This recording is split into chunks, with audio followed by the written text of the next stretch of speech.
PM cares fund വിനിയോഗം കേന്ദ്രത്തിനെതിരെ രാഷ്ട്രീയ ആയുധമാക്കാൻ പ്രതിപക്ഷം. ദുരിതം അനുഭവിക്കുന്നവരെ കേന്ദ്ര സർക്കാർ കൈയൊഴിയുന്നുവെന്നാണ് കോൺഗ്രസിന്റെ വിമർശനം.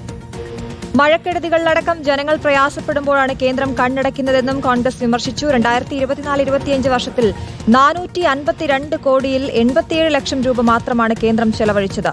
കേന്ദ്ര സർക്കാരിന്റെ കണക്കുകളിൽ സുതാര്യതയില്ലെന്നും അന്വേഷണം വേണമെന്നുമാണ് പ്രതിപക്ഷത്തിന്റെ ആവശ്യം. ആദിൽ പാലോട് തുടരുന്നുണ്ട്. അതിൽ വലിയ വിമർശനം പ്രതിപക്ഷത്തിന്റെ ഭാഗത്തുനിന്നുണ്ടാകുന്നു. എന്താണ് കേന്ദ്രത്തിന്റെ ഇതിലുള്ള ഒരു വിശദീകരണം? നമുക്ക് ലഭ്യമാകുന്ന വിവരങ്ങൾ. 2024-25 വർഷത്തിൽ 8,452 കോടി രൂപയുണ്ടായിരുന്നു. ഇതിൽ 87 ലക്ഷം രൂപ മാത്രമാണ് PM കെയർ വഴി ചെലവഴിച്ചത് എന്നുള്ളതാണ്.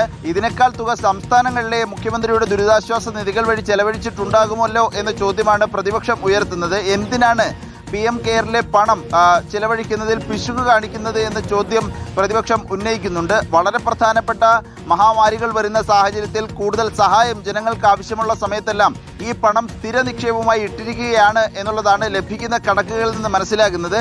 ഇത് വലിയ തോതിൽ ജനങ്ങൾ പ്രയാസപ്പെടുമ്പോഴും കേന്ദ്രം കണ്ണടക്കുകയാണെന്ന് കോൺഗ്രസ് ആരോപിച്ചിട്ടുണ്ട്. പ്രതിഷേധം കടുപ്പിക്കാൻ തന്നെയാണ് ഈ വിഷയത്തിൽ കോൺഗ്രസിൻ്റെയും പ്രതിപക്ഷ പാർട്ടികളുടെയും തീരുമാനം.